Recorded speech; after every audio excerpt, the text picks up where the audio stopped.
मैं तो फोटो भेजूंगी इसका। बैलेंस करो ना ठीक से।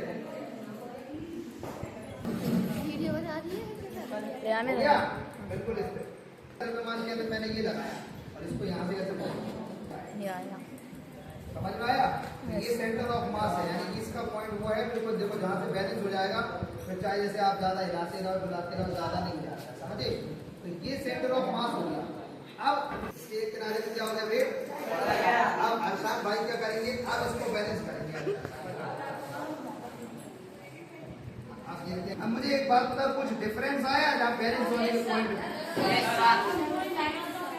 पहले डिफरेंस क्या आया, डिफरेंस ये आया कि पहले जब ये बैलेंस हो रहा था तो इसका पॉइंट थोड़ा सा दूर था यहाँ, और अब ये बैलेंस हो रहा है तो इसका पॉइंट कहाँ को तरफ आ गया, वेट बढ़ गया वहाँ। समझ में आया। ऐसा क्यों होता है, तो इससे एक गलतफहमी आप लोगों की दूर हो जाएगी कि कई लोग अगर ये सिखाएं कि हर वस्तु का द्रव्यमान केंद्र या सेंटर ऑफ मास होता है बिल्कुल बीच में होता है, बिल्कुल बीच में नहीं होता। कैसे आप खुद देख लीजिए। स्केल है किसी के पास, जरा देखो इसको ध्यान से। यहाँ पे अगर हम इसको स्केल करें, यहाँ से मान लीजिए केवल 1 और 1 के बाद ज्यादा से ज्यादा 2, और यहाँ कितना आ रहा है देखो डिफरेंस 1 2 और 3। ऐसा क्यों, जबकि सेंटर ऑफ मास तो बिल्कुल बीच में आना चाहिए।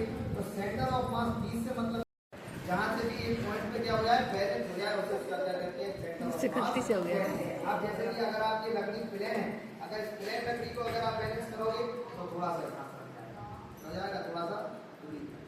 समझ में आ गई आप लोगों को। और अगर आप इसके किनारे को वजन बढ़ा दोगे तो वो उसकी वजन की तरफ सरकना पड़ेगा।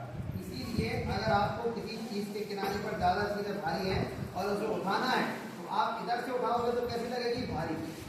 अगर यहाँ मान लो एक डंबल बांध दिया जाता है, अगर मान लो ये बोतल का ढक्कन होते हैं, इसको उंगलियों के साथ उठाओ, गिरना नहीं चाहिए।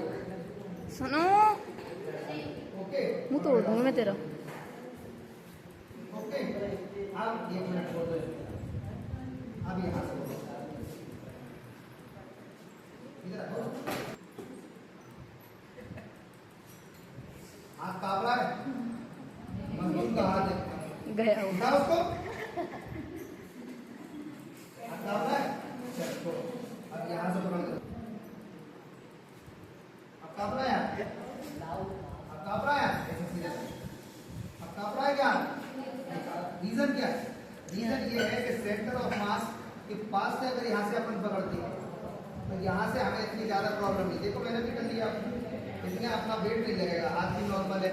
लेकिन अगर आप यहाँ से पकड़ोगे, देखो लग रही है, सिंपल है। कोई भी चीज को उठाना है या बैलेंस करना है तो उसके सेंटर ऑफ मास यानी द्रव्यमान केंद्र जहाँ रहा है उसके करीब में जाओ, या फिर जहाँ वेट ज्यादा है वहां से उठाओ।